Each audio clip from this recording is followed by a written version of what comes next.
I'm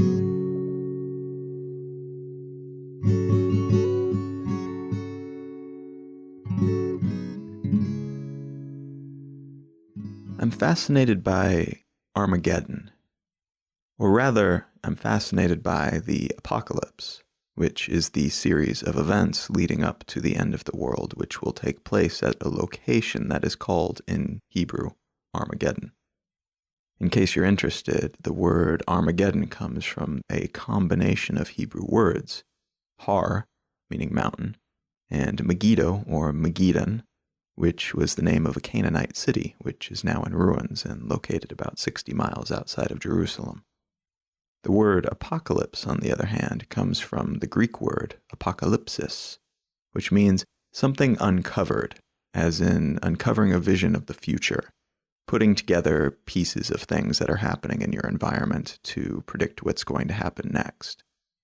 So watching the events that lead up to the end of the world, which in Christianity, for instance, that would mean the rapture, the Great Tribulation, and the final battle that's supposed to take place in the aforementioned ruined Canaanite city. That would be an example of apocalypse. But that's really just one of many apocalypses if you look around at different belief systems. There's a study called eschatology, which is essentially the study of the end of the world. And traditionally, this is the end of the world in the Abrahamic tradition, but it's come to represent the end of the world in general. An eschatologist might be able to tell you, for example, about doomsday, the original usage of doomsday, because we've come to use doomsday to represent any type of end of the world or end of something scenario that will arrive on a particular day. The original doomsday, however, was coined by the medieval English, who believed, it was just commonly accepted, that the world would end 6,000 years after the day of creation. And the day of creation, at that point in history, was commonly accepted to be around 5200 BCE. So that would mean 1200 CE would have been the proper original doomsday, though several sources have noted that there is no record of anybody going into a crazy panic around 1000 CE, so the degree to which they actually believed this is questionable. The Scandinavian pagan idea of Ragnarok is another great example of an apocalypse. The simplified version of this, and it needs to be simplified to fit in the amount of time that we have here, because there's a whole lot that goes into this, and some pretty epic battles, and people drowning in snake venom after destroying a giant serpent in the sky. Things of that nature, it's really worth looking into if you have the time. But the simplified version is that there will be an epic final battle between the gods and the giants, and two humans, a male and a female, will be hidden away in the trunk of the tree of life, so that when everything has settled and everybody's killed each other and the world has been destroyed in this epic battle, those humans can come out of the tree where they were protected and restart things again. And this is another thing that you see. You see a lot of battles and floods and fire and brimstone across all of human tradition when it comes to these end-of-the-world scenarios. But you also tend to see an ebb and a flow, a death and a rebirth, which then leads to another death, which then leads to another rebirth. The Hindus are very specific about this, the fact that existence is an ebb and a flow, an expansion and a contraction. Their tradition notes the actual timescales for this. And though there's a great variety in the numbers given by different segments of belief within the Hindu religion, the most common number that I found for the amount of time that passes between a birth and a death, so the duration of one of these cycles, is about 4.3 billion years. So if you were concerned that the world might end tomorrow or next week or 100 years from now, you're probably okay, at least for a few billion years or so. Now the Jains and the Sikhs have a pretty solid approach to the end of the world, the way that they view it and the way that they approach it in their day-to-day life. Their idea is roughly that things begin and things end, and that is inevitable. It's a self-regulating system. And so birth and death occur, the beginning of the world, the end of the world occurs. There's not really anything that you can do about it, nor should there be necessarily, because that's the natural way of things. So try to do well while you're around and focus on that. That's something that you can control. A much more pleasant thought, I think, than epic battles and fire and brimstone, and an incredibly practical view compared to a lot of the other ideologies, I think. And that's what I want to talk about this episode. I want to talk about people who take an incredibly practical approach to the end of the world. Not people who fixate on karma and tell you to try to do well with the time that you have, but people who have made it their job to look out for potential end of the world scenarios, or end of the country scenarios, or end of the universe scenarios. Thinking big, essentially, and looking at the many, many ways that things could get very bad very quickly, and the rug could be pulled out from under us. And then trying to model that and trying to figure out what we might do to prevent that. Because whether or not you believe that things are a cycle and that beginnings and ends are inevitable, that doesn't mean that we have to step back and just let it happen. That's the case, at least according to the philosophy of the scientists who simulate the end of the world. You're listening to Let's Know Things. I'm Colin Wright.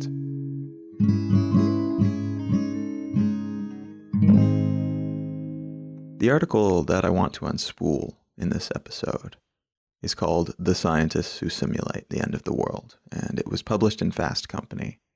And it discusses the work of the National Infrastructure Simulation and Analysis Center, where employees do their best to map out potential end-of-the-world scenarios, from global pandemics and megastorms to catastrophic cyber attacks and dirty bomb detonations.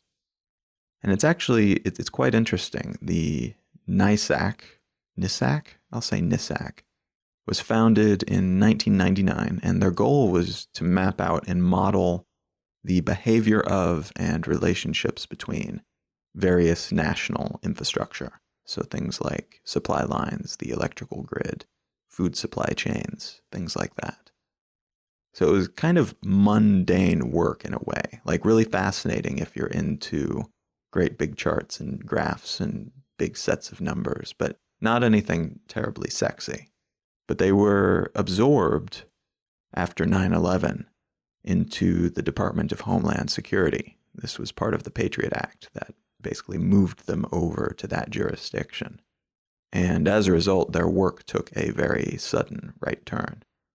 So here was a group that had been mapping out all of these capillaries and veins for the United States, all of these different weak points, the invisible channels through which food and energy and everything else flowed. And so it makes sense that when you start to look at the country as a body of sorts, something that can be strong or can be weak, something that can grow or something that can get sick, that you would take a look at those things and do your best to not just identify them, but hopefully reinforce them and protect them. Try to make that body healthier. And the reason that these scientists were able to do what they do is the emergence of something called big data. And now big data, that's with a capital B and a capital D, is separate from just data in a couple very important ways. The first is that it actually is massive collections of data. You can run a corner store and have data. You can collect data on the people who come into your store and have the numbers of the different sales that you've had day to day. And you've got your electrical bill. These are data. These are data points that you can take and you can look at and you can glean maybe some information from it that will help you do better in the future to buy the right products and things of that nature. Big data, on the other hand, contains millions, maybe billions, or even trillions, conceivably, of data points. And so rather than just being the customer information for a corner store, it would be the customer information for everyone shopping at every store in the United States. So suddenly you have this insane number of data points. You wouldn't get necessarily any additional information from looking at these millions of pages of data because there's just too many. There's too many for the human brain to crunch. And that's the second innovation that has led to capital B, capital D, big data. And that is the automation. You could call it soft AI. But if you listen to my episode on automation and AI, you'll know why that's a difficult title to apply, and rightfully so. So we'll call it information automation, the processing of things in an automated fashion. And so we're churning through all of this data, these mountains of data that we suddenly have. And we've got these automated systems that allow us to do this. And these systems do more than just organize the data. They're actually programmed to figure out what it means or what it might mean. And what that looks like in practice is collecting this data, organizing it, sorting through it, looking for patterns, and then, very importantly, drawing connections between disparate groups of data. And so a human being looking at all of these data points wouldn't be able to conclude anything, even from the sales of a particular candy bar at every store throughout the United States. What these automated systems can do is say, look, we've got this number of people buying Snickers in this particular state in this particular timeline, and then we have this many people using energy in this other state for this particular timeline. Maybe the two are correlated. And it may be that they're not. It's likely that they're not. But the idea is that we've got enough automation going and enough capability behind these automated systems that they can look for these relationships and draw corollaries between them and then determine this is something that's meaningful or this is not something that's meaningful. And then most often these corollaries are then brought to the attention of human beings who are working with these systems. And then those human beings can say, yep, that's nothing. Or, holy crap, the amount of energy being used over here actually does relate to the number of candy bars being bought over here. We need to do something about this. Now, obviously, for the purposes of this conversation and this group of people, they're probably not paying very close attention to the number of candy bars being bought anywhere.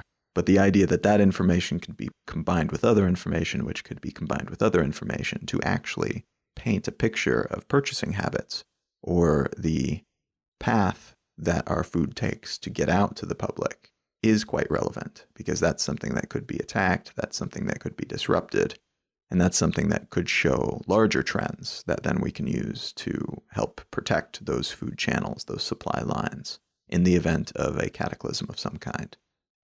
Quite relevant to this, for example, is if there is a superstorm that takes place somewhere, say in Louisiana or say in New York, which has happened in recent history. Having this data allows us to understand where food goes, how it gets there, where it comes from. And if we understand from other chunks of big data what storms are coming where, how strong they can be, where they will land, then we can amplify and defend these supply chains. We can build them up a little bit ahead of time and be better prepared when those storms or other cataclysms arrive. Now, something that this article mentions that I'm really glad it mentioned, because it's something that I've been utterly fascinated with for pretty much ever, is the idea of chaos theory.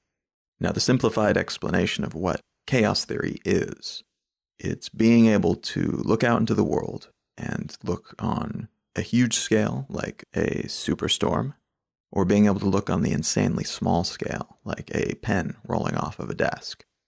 And then ideally, based on this information, if we really have good math for it and good systems and automation to take that data and derive meaning from it, then we could predict that superstorm and respond in accordance with that prediction. Or we could predict that pen rolling off of the desk and catch it before it lands. Now, obviously, there would probably be a bit more utility in being able to predict a giant storm or an earthquake or a war. But the idea of being able to take this same information or this same theory that we can predict the actions of seemingly disparate things, predict consequences of a bunch of different things happening, to then figure out what's going to happen on even that minuscule scale, shows the scope and potential of this type of information and this type of data gathering and this type of automation and these types of systems. It also shows why it's such a big problem and a big field of study, because the sheer number of variables that go into something like predicting a storm or like predicting a pen falling off a desk, it's just immense. It's something that we could not possibly even conceive of all of those variables, not easily.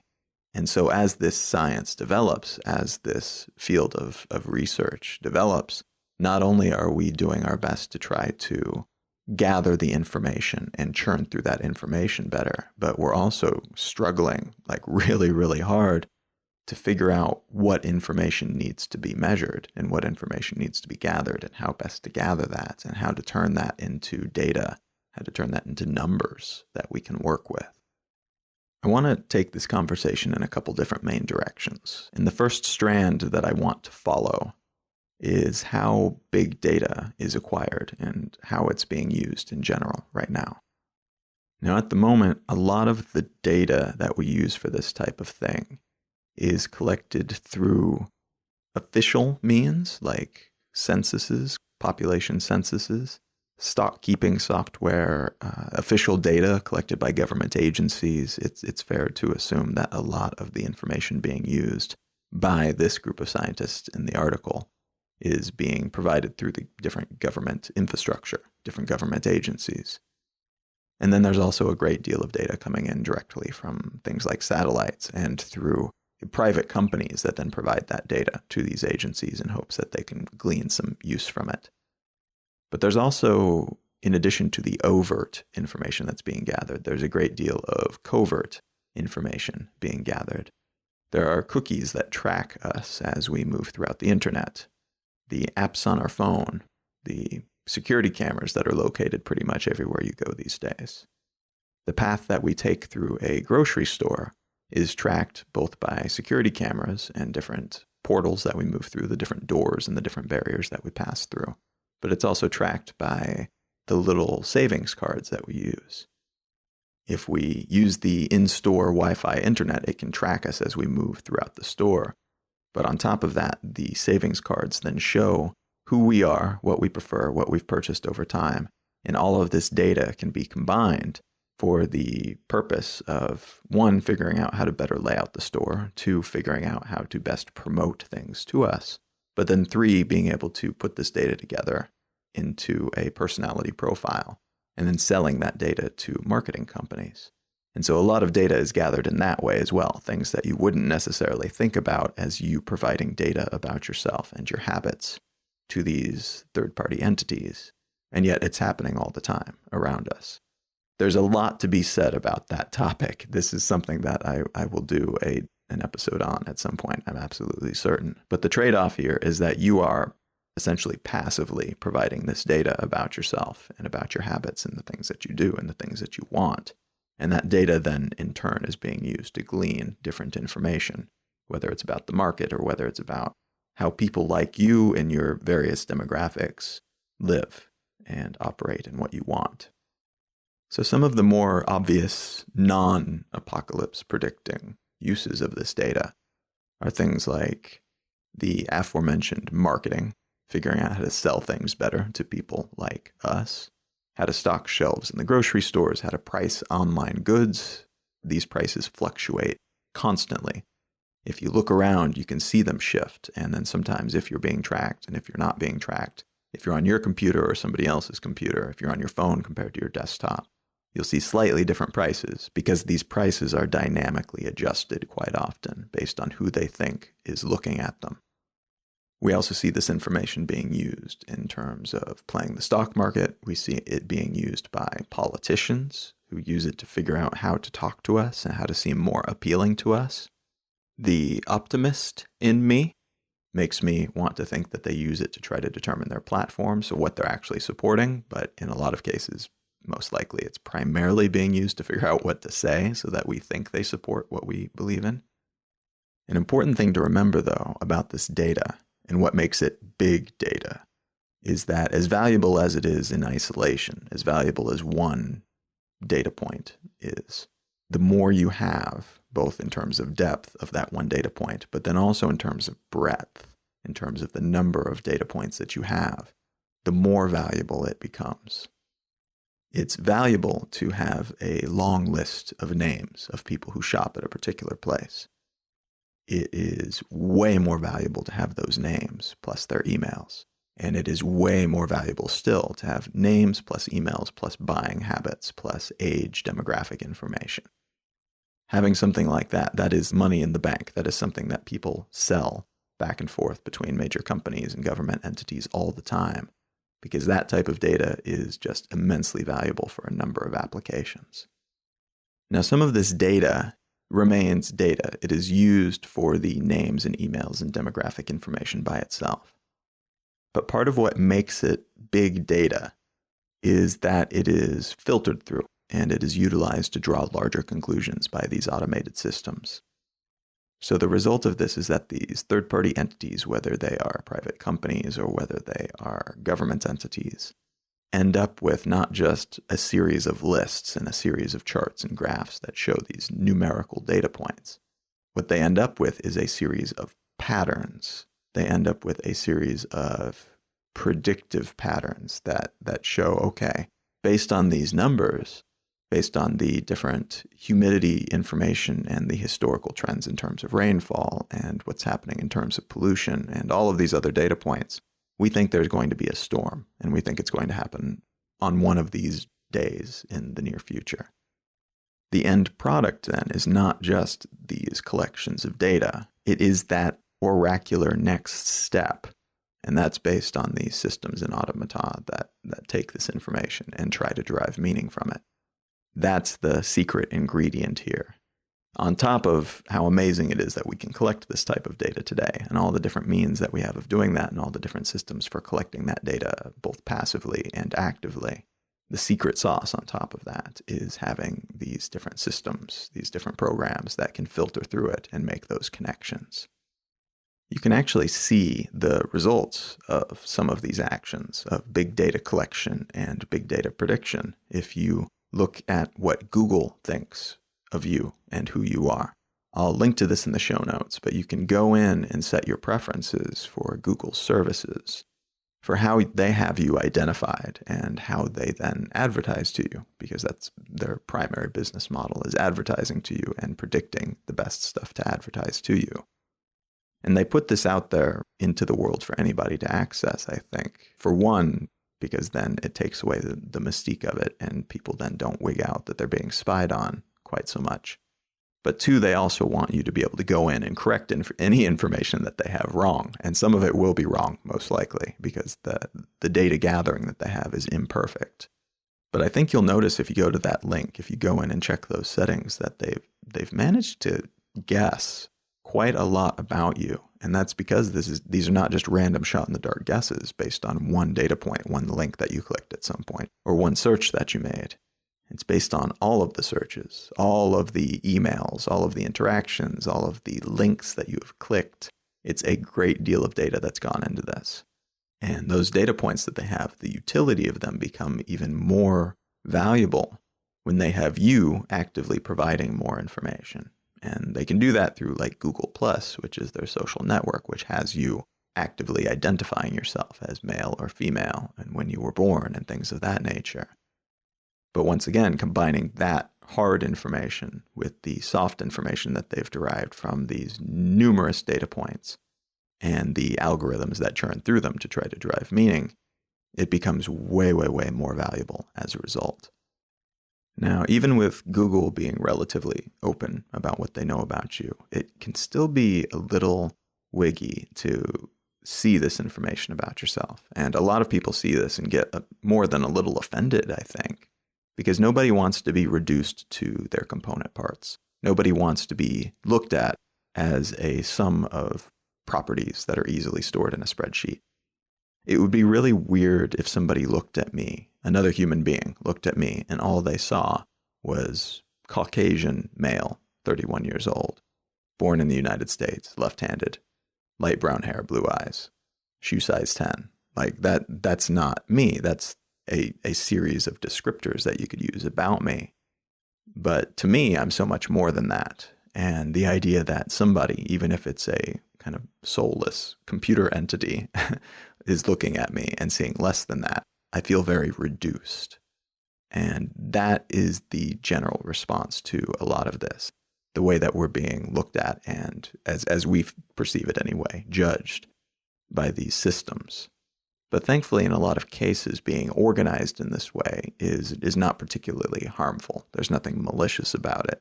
And in fact, it's something that in little ways here and there, it could be argued, they improve our experience. As we walk through the grocery store, as we browse online, rather than being served up just random ads about whatever the hell, we tend to be served up ads that are relevant to things that we are interested in. Now, again, there's a lot of issues with this that could go off in a lot of different directions, and that will have to be the topic of a different episode because it's a very big discussion. But I would argue that, for me at least, I would much rather, if I have to see ads, I'd rather see ads that are relevant to me. And if I have to get served up search results, I'd rather they be search results that are relevant to what I'm actually searching for, rather than just random stuff. And it's true that a lot of companies and entities like politicians are using this to try to sway our opinion in some way or another. Knowing about it tends to help alleviate the worst consequences of that. A great deal of the free things, the quality of life things that we enjoy, both in the real world and on the internet, are funded by this type of data collecting. And so you could argue it in a lot of different directions, but for me, in a lot of cases, the value that I get in exchange for this data collection, this data that I provide passively and actively, is very much worth the trade-off in most cases. But it does raise an interesting point that even when you look at Google's infrastructure and the data that they collect in a very sophisticated way and from a lot of different places, they can be wrong, and very often are, in big ways or little ways. You know, fiction is awash with this idea of a prophet or an oracle making a prediction and then being wrong. Either being wrong completely and predicting something that was a complete fabrication, or being wrong in the sense that they predict some kind of destiny that can be changed. Either way, a wrong prediction is a wrong prediction, and unfortunately these predictions themselves, just by being made, influence the way that we act. They influence our perception of ourselves. And so being organized to a particular group might make us act differently because we know that we are being judged and labeled in that way. That is a real and important consequence of this type of data collection and automation and filtering. Another major consequence of this is that we very often, online in particular, but increasingly in the real world too, find ourselves in what's called a filter bubble. And a filter bubble, one of the most obvious ways to see this is to go to your Facebook page and see what shows up on your timeline. What you see on that timeline is not the sum of everything that everybody you follow has posted. There is an algorithm that filters through the stuff that other people have posted, and it tries to pull out the things that you will be most interested in seeing, and presents only those things to you. You have to do a little bit of extra work to try to see everything that somebody you follow posts. And the consequence of this is that we tend to see what we want to see, or what will evoke a response from us when we go to social networks and to the internet in general, largely, it could be argued. On Facebook, then, we're much more likely to be served up news items and updates that will make us feel happy, that will make us feel sad, that will make us feel outraged. We're very unlikely to be served up an update that doesn't make us respond at all, or that an algorithm that these systems have judged will not make us respond at all, based on historical trends, based on keywords, based on the type of media that it happens to be. And so again, these things are imperfect, and so we're missing out on a lot of things that may be relevant to us, but not relevant in a way that it can measure, not relevant in a clicking the like button or clicking the share button or leaving a comment way. And what this looks like then over time is that we begin to see more and more and more of a very particular type of content. And we are less likely then to see this other excluded type of content, things that could very well be relevant to us, or it could be information that we need to have that doesn't agree with information that we already have, but might educate us, might update us. We're less likely to be exposed to unfamiliar ideas, things that make us uncomfortable.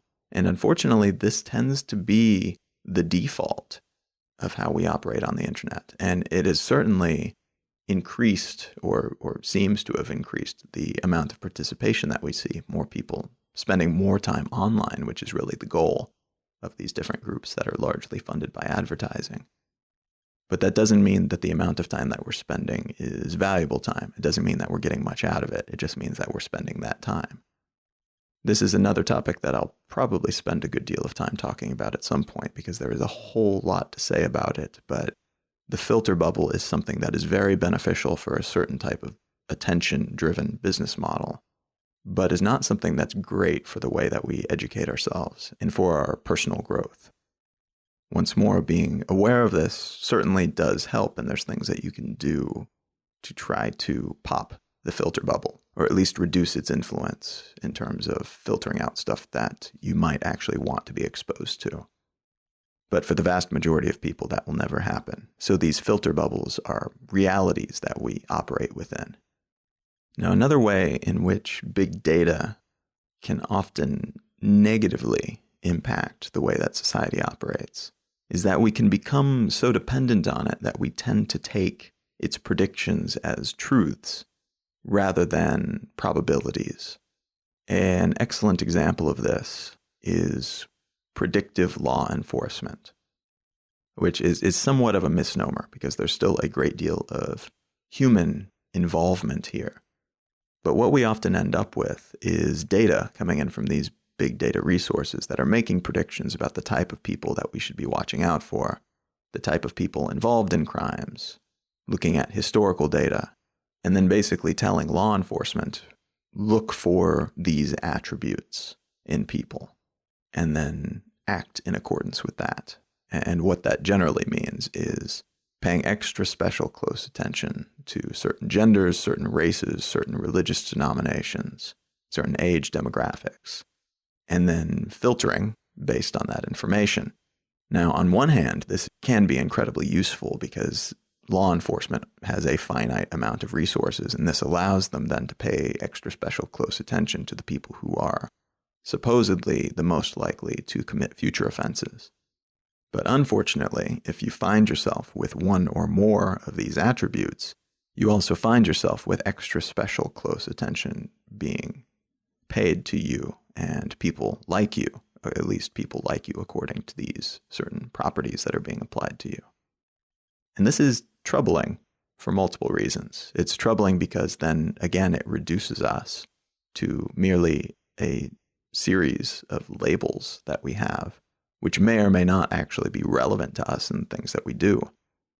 If I was pulled aside more frequently at airports because I'm left-handed, I'd be a little upset about that. I mean, I would understand in a way that the security people are just trying to do their jobs and they are trying to do it in the most effective and efficient means possible. And as a result, they're using this data that's been made available to them to pay extra special close attention to certain groups of people, say left-handed people. But at the same time, I would be thinking, dude, I've never done anything. I'm not somebody who is a threat. Like, why is it that you're looking at me and considering me to be a threat?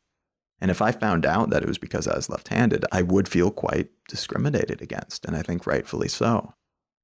The same is true for people of different religions, for people of different skin color, for people of different gender, or people who dress a certain way. I can understand why the people doing the screening are acting in that way. It makes perfect sense looking at things purely from a step back and cold and rationally and using the data they have available. But it creates a troublesome system in a society in which we try to treat people equally, regardless of what properties they happen to have and how those look within a given spreadsheet. There was a recent story in ProPublica about machine bias in criminal sentencing. And it's a really great piece. I'll link to this in the show notes. But essentially what it says is kind of what we've been talking about.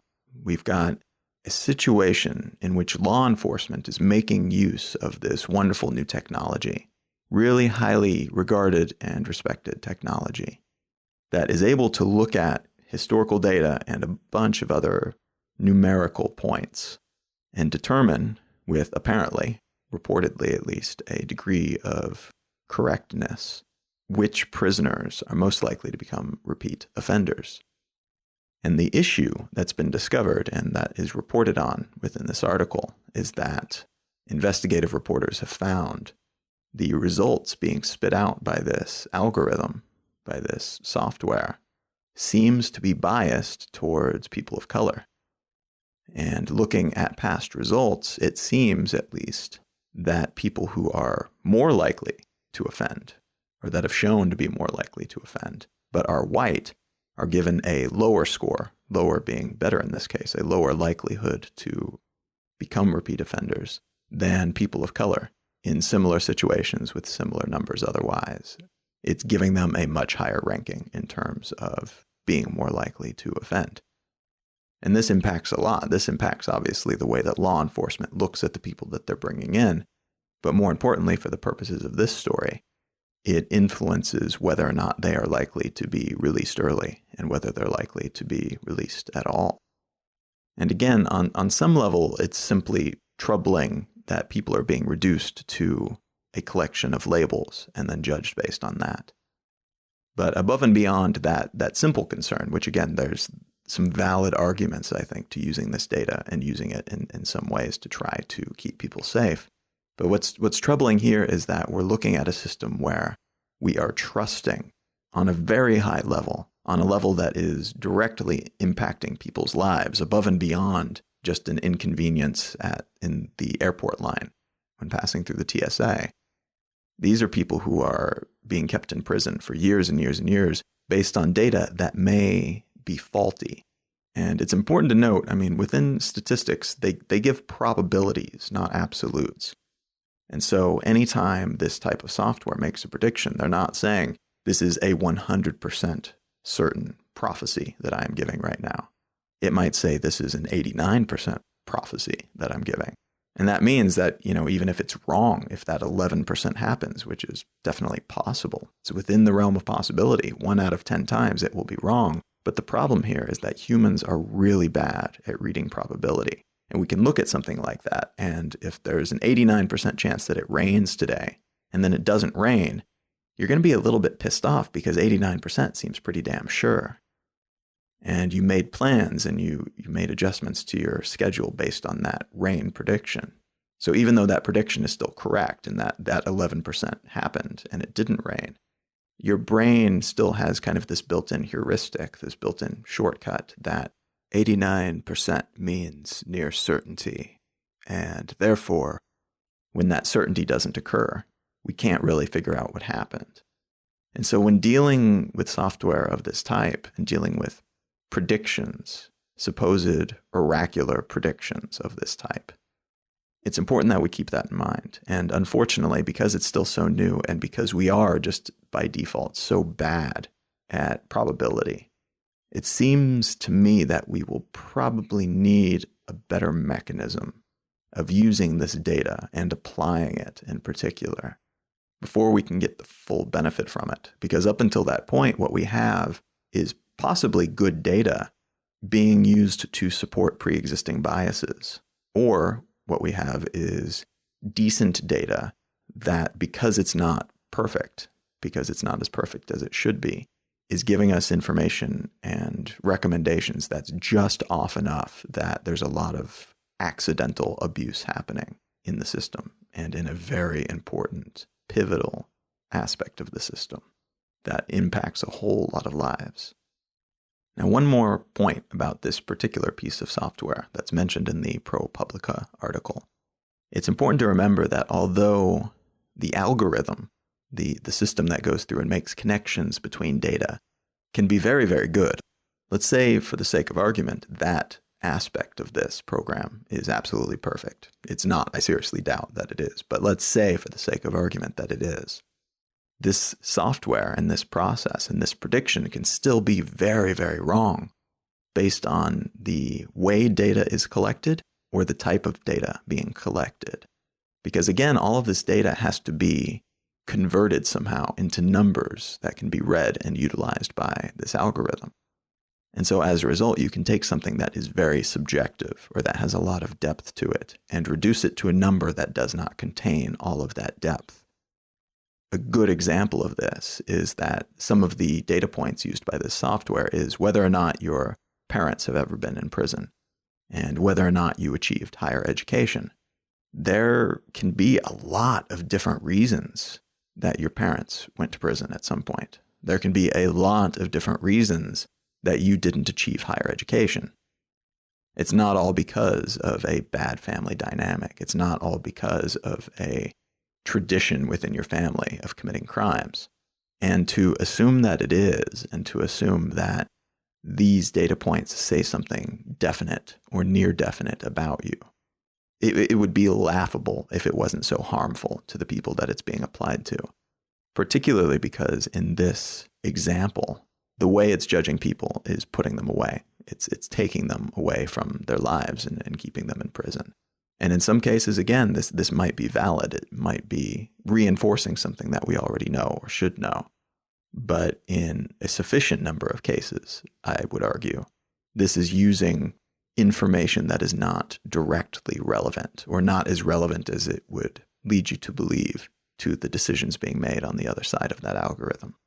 So it's a good example of the best of intentions and people with the best of intentions using an incredibly powerful tool that they don't quite understand the strengths and weaknesses of. And as a result, they start to use it quite wantonly, and a lot of people get hurt as a result of that.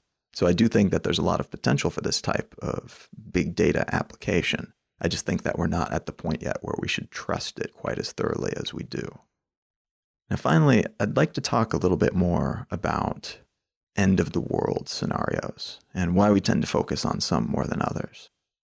I mentioned in a past episode, my episode about AI and automation, about potential technological end-of-the-world scenarios. And one of them that's particularly chilling to me is the idea that an artificial intelligence that is capable of upgrading itself and capable of becoming a better and better version of itself and doing whatever it does better and better might, purely by accident, or actually purely by following its programming, by committing to this idea of creating more and better, might destroy everything, not just the planet, but the universe.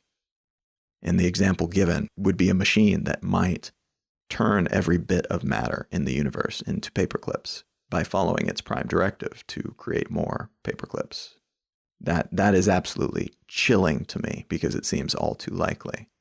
And it's something that I don't see a rational, secure, predictable way around just yet. But there's a lot of other technological cataclysms that are just like that and maybe a little bit better known. The idea of nuking the planet into a state where it doesn't support life anymore. Maybe accidentally creating a black hole or something equally horrible on the planet that then results in a great loss of life or the complete extinguishing of life on the planet. Gray goo is another often used trope within science fiction, but it's used as a trope because it is quite possible. Gray goo is a cloud of nanobots, like machines that we can't even really see. They're so small that then kind of gobble up everything to create more of themselves. These self-replicating machines that, again, simply by following their prime directive, end up destroying everything. I mean, hell, it could be something that we do accidentally, not as an evolution or a progression towards something in particular, but maybe we just create enough noise of whatever wavelength that we attract a malevolent alien civilization and bring them down on us. It could be that this destruction happens as the result of the passive consequences of us just doing what we do anyway. These are obviously incredibly important potentialities to pay attention to and prepare for, but they also tend to be the most sexy. They're the most visually interesting in a lot of ways. And as a result, they are often portrayed in mass media and on screen And it's the type of thing that we tend to pay attention to more because it seems so horrible and so visually comprehensible as something horrible. In reality, though, a whole lot of the things that we probably should be concerned about, and which are arguably the more dangerous and more likely scenarios, are the ones that aren't terribly sexy. They're the ones that you probably won't see in any movies because they are slow and steady, maybe nearly invisible. There's no zombies or aliens involved. I'm talking about, the slow, steady effects of global climate change. Maybe not just the emergence of global superstorms and the ice caps melting, but the result of that, the result of a planet becoming inhospitable to life as we know it. I'm almost certain that life will propagate in some way, but it may not be life that is friendly to us. It may be that we end up with a planet where there are things that have survived, but it's not the planet that we grew up on. And as a result, the way that we've evolved is meant for one global situation. And what we find ourselves trying to live in is another situation. And as a result, everything that we do requires a greater number of resources to perform. And we may not be able to sustain the type of population that we've grown accustomed to. We may not have the type of food that sustains us well, so we have to create other things and work really, really hard and make a lot of sacrifices to make it work. It may be that we accidentally, through our own action or our own inaction, kill off a species that we didn't even know was integral to our survival, but turns out to be some kind of pollinator or some kind of core component to the global food web that we totally didn't realize was an important component, but definitely turned out to be. And we only find out after the fact, when the entire ecosystem or some major ecosystem begins to collapse and we find ourselves suddenly without resources that we need to survive and to thrive and to experience the quality of life that we've come to take for granted. On that same note, maybe it's just potable water that becomes inaccessible. We've already seen around the world in different circumstances that when water that we can drink, that we need to drink to survive, becomes unavailable, all-out war occurs in some cases. Some of the world's wars that have occurred are quite arguably as much about water as about anything else, and controlling that water and access to it. So if we're unable to create means of desalinating water on a scale that can feed the entire planet, we could find ourselves in a very treacherous situation. And yet, that situation, slowly dying of thirst as a planet together, is not visually interesting. It's not sexy enough. You're not going to find a lot of fiction, a lot of stories that are written about it. And as a result, it's very difficult for us to imagine it. We can't put ourselves in those shoes. It seems so unlikely, so unrealistic, despite the fact that it is probably a lot more realistic than some of the big sexy disasters that we tend to think about. And this occurs for the exact same reason that most of us, I think, are more concerned about dying in a plane crash than in a car accident. Statistically, you are far more likely to die or be grievously injured in a car accident than on a plane. A plane is incredibly safe by most standards, but particularly by the standards of being compared to being in a car. And yet, dying in a plane accident would be so horrific, and it's something that we can picture and just experience viscerally on a mental level, that we invest a lot of time and effort worrying about that and trying to do things to prevent that type of cataclysm. Similarly, when we look at the animals that we save, that we focus on, that we focus our attention and our energy and our resources on saving, they tend to be animals that we find to be quite cute, things that we can relate to, that we can see ourselves in. We spend a lot more money on saving koalas and dogs than we do on saving endangered bug species and certain types of rodents and even pangolins, which are one of the most highly prized and trafficked animals in the world because they're not quite as relevant to us in the sense that they're not quite as cute and not something that we can relate to quite as easily. And as such, we tend not to focus as much of our love and attention and affection on them. They're not sexy in the same way that dogs and cats and horses and things like that are. And we don't do this because we're idiots, and we don't do it because we're hateful towards pangolins and not hateful towards cats. We do it, again, because our brain has this set of shortcuts that it follows. its own sort of algorithms that it follows in trying to determine what to pay attention to and what to worry about and what to invest in, what to keep at the forefront of your mind when you're deciding what to be worried about and what to cuddle. Being aware of this helps. Being aware of the way that we respond to things, in the same way that being aware of how data is collected online and how that filters our experience. It helps us make better decisions, but it also helps us recognize what we should be focusing on and what we shouldn't be focusing on, how we should spend our time and attention and resources, and how we might do that intentionally rather than just doing it out of habit or reflex. And this idea fits really well within the end of the world concepts, some that I've already mentioned, the Hindu faith and the Scandinavians and Buddhists, some sects of Buddhism as well, tend to see the world as an ebb and a flow.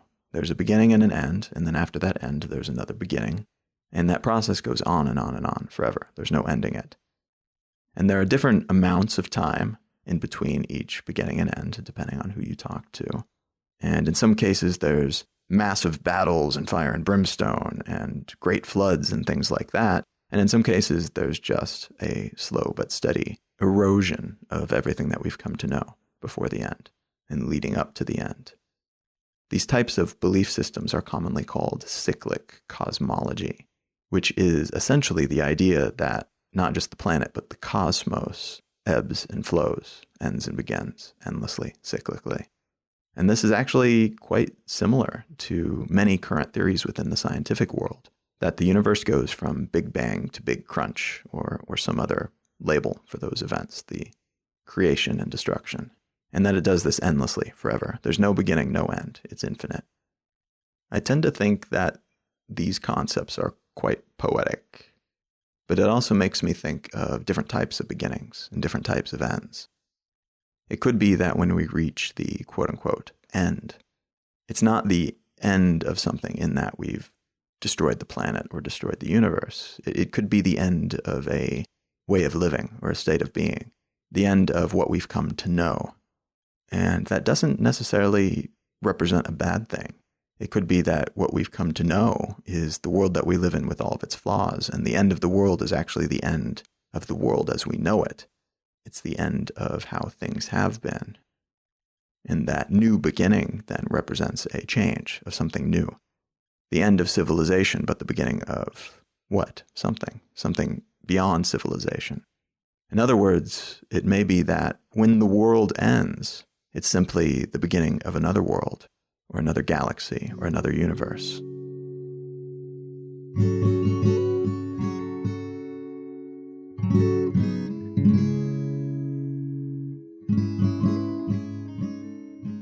All things must come to an end, according to some belief systems at least. And this episode is no exception. I'd love to hear what you think of the show. Leaving some stars and a review at iTunes or wherever you get your podcasts would be immensely helpful.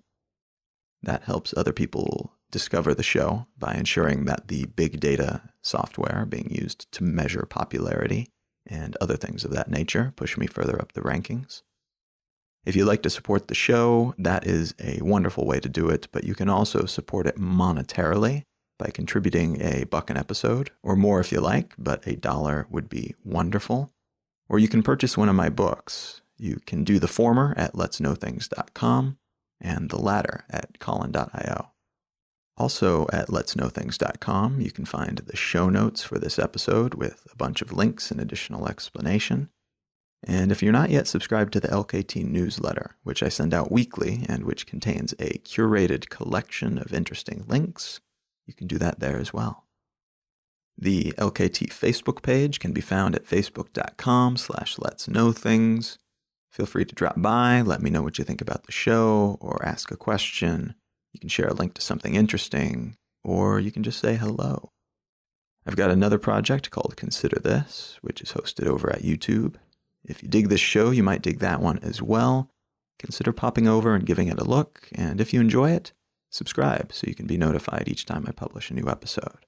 My blog can be found at exilelifestyle.com, And you can find me around the internet at Colin is my name. Thank you so very much for listening. I'm Colin Wright, and I will talk to you next week.